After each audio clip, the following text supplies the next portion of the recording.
오늘은 구약 성경의 마지막 책입니다. 이 말라기라는 책인데요. 말라기서는 총 6개의 논쟁으로 기록되어져 있습니다. 하나님과 백성들이 어떤 주제를 가지고 서로 이렇게 치고받고 하면서 논쟁도 하고요, 고소도 하고요, 변론도 합니다. 이게 6개가 연달아 있는 거예요. 그 중에 오늘 본문은 네 번째 논쟁입니다. 이 말라기라는 책을 읽다 보면 백성들의 모습에 어떤 것이 나타나냐면요, 하나님에 대한 소외감이 있고 또 배신감이 느껴집니다. 현실에 대한 실망과 좌절과 고통을 호소하고 있는 것 같아요. 이스라엘 백성들은 바벨론의 포로로 잡혀가 있었습니다. 하나님을 배반하고 불순종하고 멀리해서 이방 나라들과 어울려 지냈던 그 죄에 대한 징계를 받은 것이죠. 아무리 잘못을 하고 내가 징계를 받는다 하여도 이것은 참 아픈 일이었습니다. 아이들을 키우다 보면 훈계를 해야 할 때가 있죠. 예전에는 회초리를 부모님들이 많이 들곤 했는데요. 저도 어렸을 적에 회초리를 맞았던 기억이 납니다. 어린 마음에 내가 잘못을 하고 또 이것이 내가 혼나야 될 거를 알고는 있지만 그 회초리를 맞을 때 괜히 좀 억울하고 화도 좀 나죠. 이 사람의 마음은 어쩔 수가 없는 것 같아요. 이스라엘 백성들도 그랬습니다. 아무리 선지자들이 외치고 지적하고 자신들의 그 하나님 앞에서 범죄한 것들 또 징계를 받는다는 메시지를 들었다 하더라도 포로로 잡혀가니까 힘든 거예요. 백성들은 포로에서 해방되어 다시 예루살렘으로 돌아가기를 사모했습니다. 저 예루살렘에만 가면 우리의 모든 삶이 달라질 것이고 하나님의 통치가 우리에게 다시 시작될 것이라고 기대했습니다. 풍요로운 삶을 누릴 수 있을 것이라 생각했던 것이죠. 그리고 그 기대는 현실이 되었습니다. 이스라엘 백성들이 바벨론 포로에서 해방되어 예루살렘으로 귀환하였습니다. 그런데 어찌된 일인지 변하는 게 아무것도 없는 거예요. 여전히 삶은 힘들고요. 백성들은 이렇게 생각을 했습니다. 예루살렘에 보니까 하나님의 임재의 상징인 성전이 허물어져 있는 거예요. 그래, 이것 때문일 거야. 우리가 하나님의 집을 다시 건축하십시다. 그러면 하나님이 이곳에 다시 찾아오셔서 우리의 모든 어려움을 다 해결해 주실 겁니다. 이렇게 백성들은 힘을 모아 성전을 재건하였습니다. 이전에 솔로몬이 건축했던 것에 비하면 굉장히 초라하고 볼품없는 것이었지만 백성들은 열심히 전력을 다해서 이 성전을 재건하였습니다. 그리고 성전이 완공되었죠. 그런데 어찌된 일인지 여전히 하나님의 통치는 전혀 보이지 않았습니다. 오히려 날이 가면 갈수록 주변 민족들이 이스라엘 백성들을 괴롭히는 거예요. 협박을 하고요. 공갈이 더욱더 심해집니다. 생활고는 점점 더 어려워져 갔습니다. 현실은 참 냉정한 것 같아요. 열심을 다해서 무엇인가 노력을 했는데 현실이 전혀 변하지 않을 때 사람들은 낙심하고 좌절합니다. 요즘 우리나라의 젊은 세대들이 그렇습니다. 우리나라가 경제 성장률이 좀 높았을 때는 이런 걱정이 없었던 것 같아요. 무엇을 하든지 모든 것이 다 보장되었던 시대가 있었던 것 같습니다. 일자리가 점점 늘어났고요. 그때 당시 청년들은 본인이 일하고 싶은 기업을 본인이 선택을 해서 취직을 해서 갔어요. 기업에서는 좋은 청년들을 먼저 모셔가기 위해서 여러 가지 방법들을 강구했었죠. 그런데 세월이 얼마 흐르지도 않은 것 같은데 우리 자녀들이 사는 이 시대는, 우리 자녀들이 청년이 된 지금은 그때와는 전혀 정반대로 상황이 바뀌었습니다.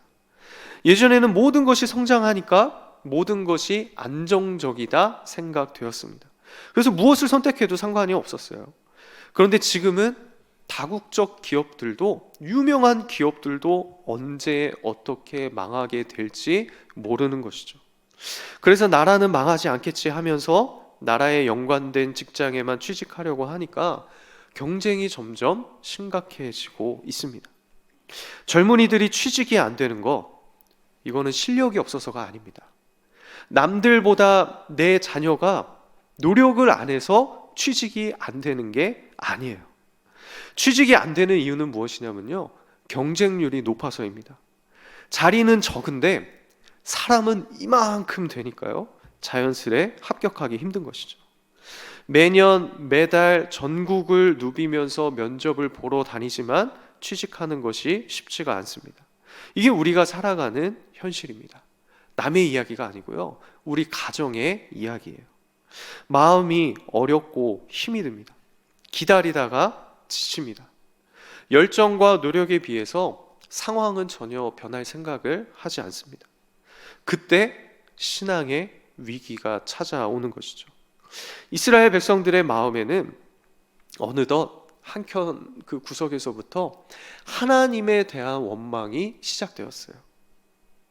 신앙으로 현실을 해석하고 이 현실을 돌파해 가야 하는데요, 이것이 정반대가 돼갖고 현실이 신앙을 멍들게 하고 있던 것입니다. 이렇게 어렵게 살아가고 있는 자신의 백성들을 내팽겨치는, 방치하고 있는 신은 아주 매정한 분이시고 백성들의 삶에 관심이 없는 신이라고 생각하기 시작했습니다. 백성들은 자신들의 아픔과 슬픔, 고통 속에 방치하고 계시는 여호와 하나님이 악한 신이라는 아주 독을 품은 그런 말을 서슴지 않고 하기 시작을 했습니다. 우리가 읽은 본문 그 앞구절에 보면요, 거기부터 이제 그 네 번째 논쟁이 시작이 되는데요, 말라기 2장 17절에 너희가 말로 여호와를 괴롭게 하고도 이르기를 우리가 어떻게 여호와를 괴롭혀 드렸나이까 하는도다. 선지자가 백성들에게 이렇게 주장하는 거예요. 너희가 말로 여호와를 괴롭게 하였다. 그러자 백성들이 이 선지자의 주장을 대받아칩니다. 우리가 언제 여호와를 괴롭혀 드렸습니까? 오히려 괴롭힘을 당한 것은 우리입니다. 세상에서 악을 행하는 자를 왜 여호와께서는 가만히 두십니까? 아니, 우리처럼 하나님을 잘 섬기는 사람들이 돈도 더 잘 벌어야 하고요, 정직하고 성실하게 살아가면 세상에서 더 성공할 수 있는 기회가 많아야 하는 것 아닙니까? 왜 우리는 노력해도 항상 그 자리에 있습니까? 하나님은 우리에게 관심이 없으신 것 아니십니까? 라고 이야기하고 있는 것이죠. 하나님은 저 악을 행하고 있는 저 사람들을 더 좋게 보시고 기뻐하시는 것 같아 보였던 거예요. 혹시 이 자리에 나와 계신 분들 중에 이렇게 하나님에 대해서 생각하고 계시는 분이 있을지 모르겠습니다. 만약 이스라엘 백성들처럼 현실에서 일어나는 일들 때문에 하나님께서 악을 좋게 보시고 선한 백성들을 방치하시는 분이라고 생각하시는 분이 계시다면 그분은 지금 신앙의 위기에 빠져 있는 것입니다. 살다 보면 물질적인 어려움이 생길 수도 있습니다. 경제적인 어려움이 없으면 참 좋겠는데요, 이게 우리의 소원이긴 한데 우리 뜻대로 되는 것은 아닌 것 같아요. 그런데 이 어려움이 지속되다 보면 나도 모르게 바뀌지 않는 현실을 보고 하나님을 원망하게 됩니다.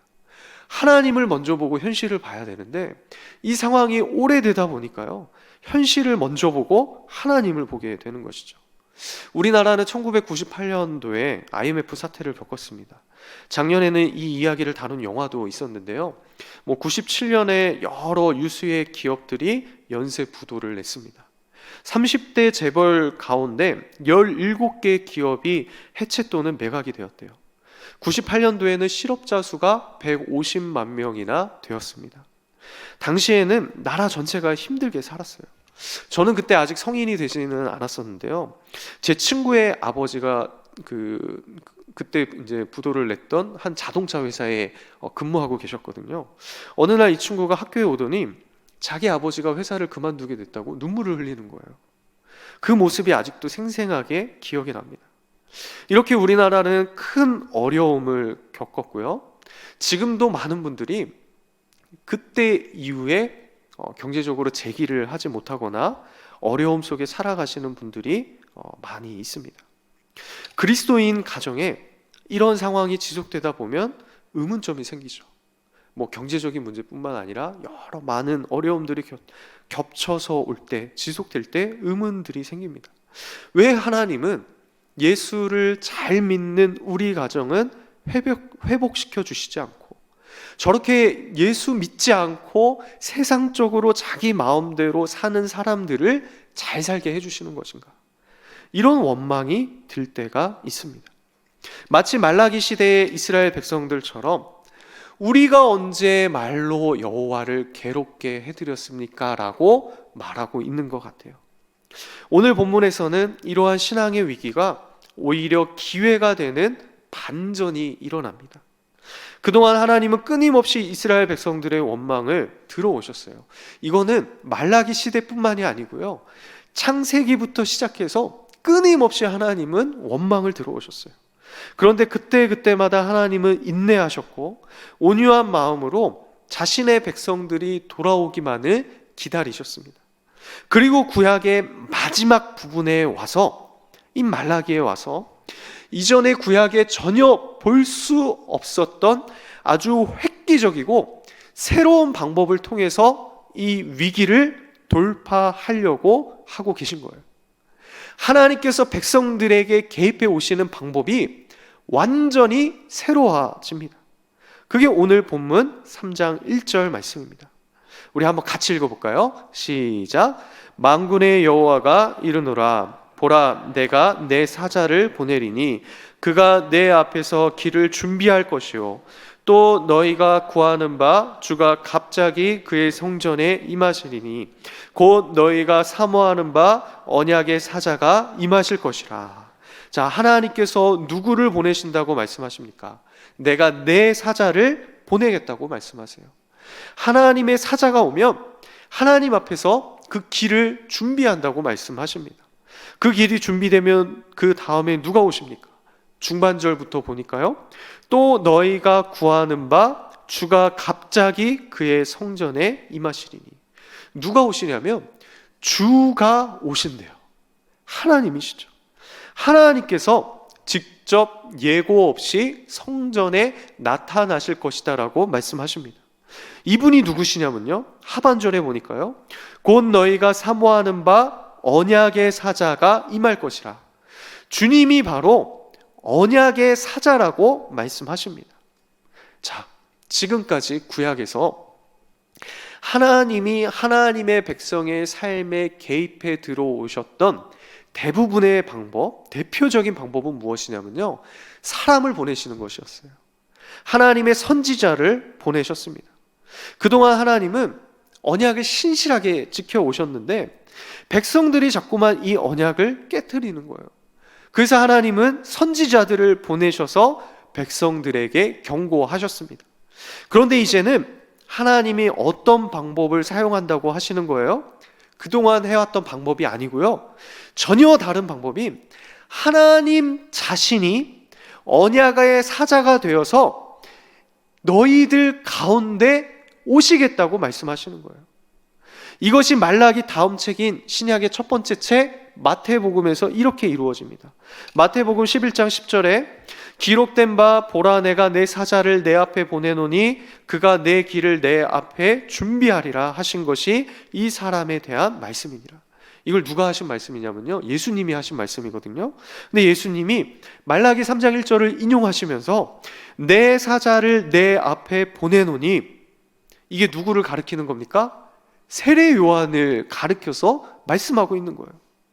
그러니까 세례 요한이 언약의 사자 앞에 보내진 내 사자의 역할을 감당한 것이죠. 그러면 좀 더 정확하게 이야기를 해보자면요, 내 사자인 세례 요한 다음에 오시는 주, 언약의 사자, 이분은 누구십니까? 예수님이신 거예요. 이분이 하나님이신 거예요. 하나님이 직접 그것에 오시겠다고 말씀하신 것을 예수 그리스도를 통해서 이루신 것입니다. 그 하나님이 육신을 입으시고 이 땅에 예수 그리스도로 내려오셨습니다. 그리고 위기에 처해 있는 백성들을 구원하시기 위해서 자신의 모든 것을 다해서 사역하십니다. 그분이 예수님이세요.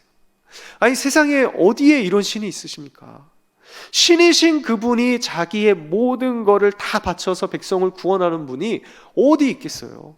아니, 이거는 사람이 하기도 힘든 건데, 신하고 사람은 이게 레벨 자체가 다르잖아요. 이건 말도 안 되는 방법입니다. 그냥 믿지는 방법이에요. 상식적으로 이해할 수 없는 일입니다. 백성들의 힘으로 위기 탈출이 안 되니까 신이신 그분이 직접 위기를 지워버리기 위해서 이 땅 가운데 오시는 거예요. 이 엄청난 반전을 구약의 수많은 역사가 이루어지면서 점점 그 이야기가 좁혀지고 말라기 3장에 이르러서 이 반전을 선포하고 있는 것입니다. 하나님이 언약의 사자로 오시면 어떤 일이 벌어집니까? 이스라엘 백성들이 그렇게 불평하던 악한 자들, 세상에서 그렇게 잘 나가던 자들이 언약의 사자의 불로 인해서 다 태워질 것입니다. 그분이 오시면 오직 여호와를 앙망하는 자만이 남게 되는 거예요. 여기 3장에 나오는 점치는 자, 간음하는 자, 거짓 맹세하는 자, 품꾼의 삭세에 대하여 억울하게 하는 자, 가부나 고아, 나그네를 억울하게 하는 자, 하나님을 경외하지 아니하는 모든 자들이 그 주님의 심판을 받게 되는 것입니다. 사랑하는 성도 여러분, 이스라엘 백성들의 주장은 잘못된 것이었습니다. 잠시 바뀌지 않는 그 현실을 보고 믿음이 흔들렸어요. 하나님은 어떤 분이십니까? 자기 자신을 다 보내셔서 다 바치시기까지 그 백성들을 사랑하시고 이끌어 가시는 분이세요. 이 사랑을 그 누구도 가로막을 자가 없습니다. 혹시 이 자리에 신앙의 위기가 찾아오신 분이 계십니까?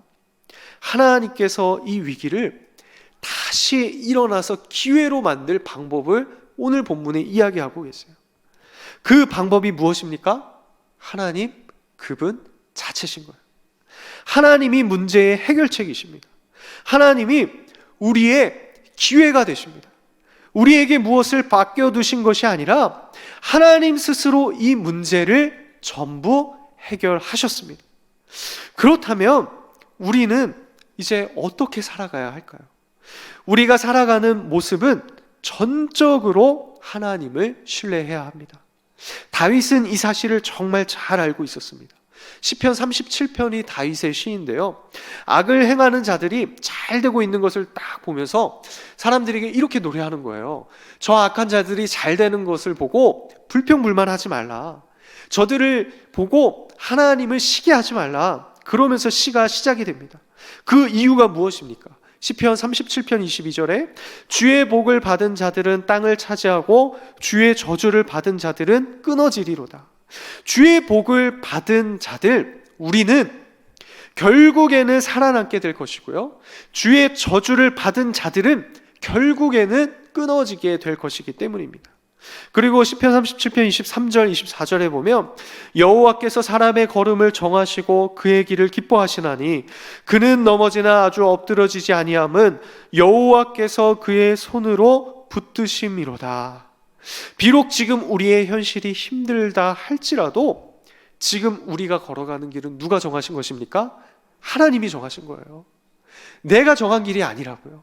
하나님이 우리를 위해서 가장 선하고 좋은 길로 예비해 놓으신 거예요. 하나님의 기뻐하시는 뜻대로 우리의 길을 인도하고 계시는 것이고요, 우리는 지금 그 길을 걸어가고 있는 중입니다. 그런데 문제는 이거죠. 우리가 사람이기에 부족하기 때문에 이 길을 걸어가다가 넘어지게 되는 거예요. 그런데 오늘 말씀에서도 우리가 넘어진다 할지라도 아주 엎드려지지는 않는데요. 왜 그렇습니까? 여호와께서 그의 손으로 우리를 붙들고 계시기 때문이에요. 풀리지 않는 현실 속에서 우리의 인생의 위기가 기회로 바뀔 수 있는 이유가 바로 이것입니다. 우리는 넘어지지만 하나님이 그의 손으로 우리를 붙들고 계시기 때문입니다. 이것이 세상과 다른 성경의 답변입니다. 인생의 길을 어떤 사람은 좀 빨리 걸어갈 수도 있고요, 어떤 사람은 막 달려갈 수도 있어요. 어떤 사람은 천천히 걸어갈 수도 있고요, 아니 어떤 사람은 계속 그 자리에서 제자리 걸음을 할 수도 있습니다. 그러다가 누구나 그 자리에 넘어지는 거예요. 그런데 넘어졌을 때 옆으로 이렇게 쳐다보니까 다른 사람이 내 옆을 쓱 지나가는 거예요. 나보다 먼저 걸어가는 그 사람을 보면 어떻습니까? 배가 아프죠. 그리고 남들이 나보다 잘 나가면 견딜 수가 없는 거예요. 내 속에 있는 죄성이 있어서 그 사람을 보고 용납해주고 포용해주고 인정해주고 그래 저 사람에게도 저런 하나님의 인도하심이 있겠지, 나는 나대로 하나님께서 나를 붙들어 주실 거야, 이렇게 생각하면 되는데 현실이 너무 어렵다 보니까 하나님을 먼저 보고 현실을 봐야 되는데 현실을 너무 오래 보고 하나님을 보게 되니까 내가 넘어진 이 자리가 너무나도 힘이 든 거예요. 나는 왜 이 정도밖에 안 되는지, 이 자리밖에 왜 나는 이 넘어진 이 자리에 이렇게 주저앉아 있는지 이해가 되지 않는 거예요. 그런데 성경을 통해서 하나님이 주시는 답변은 무엇입니까? 그는 넘어지나 아주 엎드러지지 아니함은 여호와께서 그의 손으로 붙드심이로다. 우리는 매번 넘어져서 다른 부위가 다쳐요. 그러면 아주 하나님께 다양한 질문을 합니다. 다양한 불평을 합니다. 그런데 하나님은 신기하게도 늘 같은 답변을 하세요. 넘어지는 것은 괜찮대요. 왜 그렇습니까? 그분의 손으로 우리를 붙들고 있기 때문이죠. 시편 23편 1절에 여호와는 나의 목자시니 내게 부족함이 없으리로다. 여호와가 나의 목자신데 왜 내게 부족함이 없습니까? 당장 현실에서는 변하는 게 없는데 왜 부족한 게 없을까요? 참 신기하죠. 지금은 잘 모르지만 결국에는 하나님이 나에게 가장 선한 것으로 좋은 길로 인도해 주시리라 믿기 때문이죠. 양은 앞이 잘 보이지 않습니다. 그래서 내가 어디로 걸어가야 될지, 이 길이 옳은 길인지 좋은 길인지 아니면 위험한 길인지 알 수가 없어요. 때로는 위험한 방향으로 맹수가 우글거리는 곳으로 갈 수도 있습니다. 그때 양을 부르는 음성이 있는 거예요. 누굽니까? 목자가 부르는 것이죠. 그러면 단순합니다. 그 목자의 음성을 듣고 가던 방향을 바꾸면 되는 거예요. 위기를 누가 기회로 만드십니까? 하나님이 하십니다. 인생의 위기, 신앙의 위기는 지금도 살아계셔서 우리를 손으로 붙잡고 계시는 하나님을 한 번 더 만날 수 있는 기회가 되는 것입니다. 하나님의 방법은 우리의 생각과는 전혀 달라요. 우리가 해야 할 것은 그분을 의지하고요, 그분을 신뢰하고요, 그분의 음성이 들렸을 때 방향을 바꿔서 따라가면 되는 것입니다. 길을 걸어가다 보면 넘어질 수 있습니다. 실수할 수 있어요. 우리는 그 자리에서 실패할 수밖에 없습니다. 그런데 그리스도인들은 다시 일어날 수 있대요. 왜 그러냐면 하나님이 우리를 붙잡고 있기 때문이죠. 내가 하나님을 붙잡고 있는 것이 아니라 하나님이 우리를 붙잡고 계세요. 이것을 우리에게 명하신 것이 아니고요, 오늘 말라기 3장에서 나오는 구약의 수많은 역사를 이끌어 오신 이후에 대반전을 일으키시는, 자신이 직접 이 땅에 오셔서 자신의 백성들 속에 들어가셔서 모든 문제를 해결하신 그분이 우리의 손을 붙잡고 계십니다. 바라기는 이런 은혜가 우리의 삶에 늘 충만하시길 바라고, 또 날마다 위기를 기회로 살 수 있는 축복된 인생이 되시기를 예수님의 이름으로 축복합니다.